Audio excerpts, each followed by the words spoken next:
Watch and burn. Hey everyone, so tonight I wanted to talk about Servant of the... Jesus Christ. Hey, so tonight I wanted to talk about Servants of the Apocalyptic Goat... Well, wait, hang on. No, I need time to... Yeah. Hey everyone, so tonight I wanted to discuss an album that was released on Sublight Records a ways back. It was pretty much a one-off there, which I was hoping there would be another full-length released by these guys, but there wasn't. Sublight would close down in 2007. And the record I'm talking about is Servants of the Apocalyptic Goat Rave's self-titled and only released for Sublight Records, Servants of the Apocalyptic Goat Rave. Yeah, it's pretty good. Self-titled records are very easy in that sense.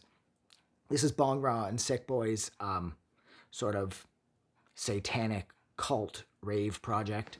And this record fucking wails.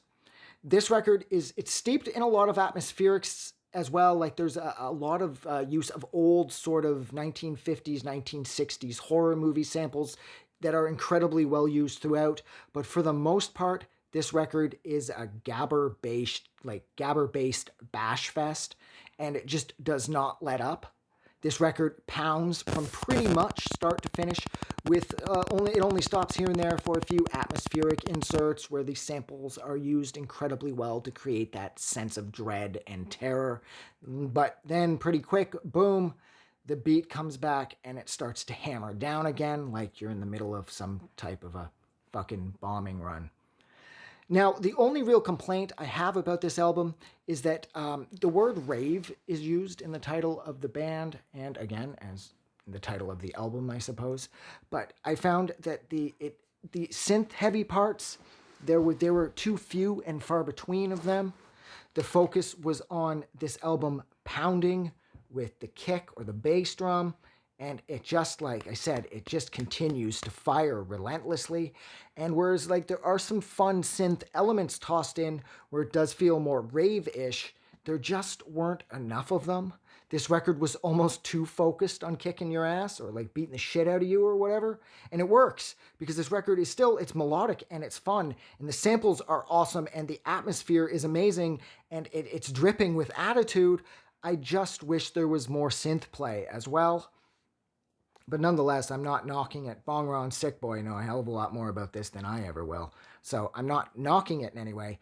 Just for me, I wish that there was, like I said, more like synth play. I wish there were more catchy synth leads and bass lines knocked in alongside the pounding elements.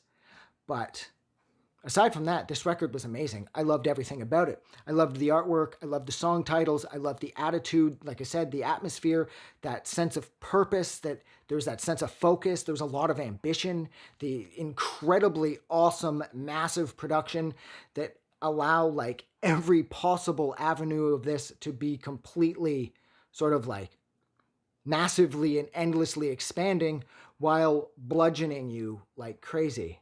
But not bludgeoning you in a bad way. We're not talking about some sort of like a senseless one-person metal band in their bedroom just doing it because they're pissed off at their parents. These guys, like I said, there's more ambition there. There's more of there's like a mission statement at play where they're like, okay, we're going to set out to do this, but we're going to do it as long as it adheres to keeping things fun, which they do. I just wish there was more synths.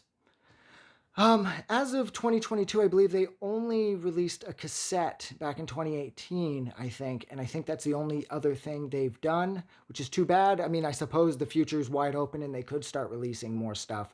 It's hard to say because it's anybody's guess. Who knows what they'll do. But yeah, so this record's great. If you get the chance to track it down, I have no idea if physical copies are cheap or not. I neglected to check before I did this. But yeah, this record kicks ass. So if you get the chance, don't forget to check out the Servants of the Apocalyptic Goat Rave's one and only album, or one and only full length. I believe it's their only full length overall too, because if memory serves, the cassette release they did only had a handful of songs.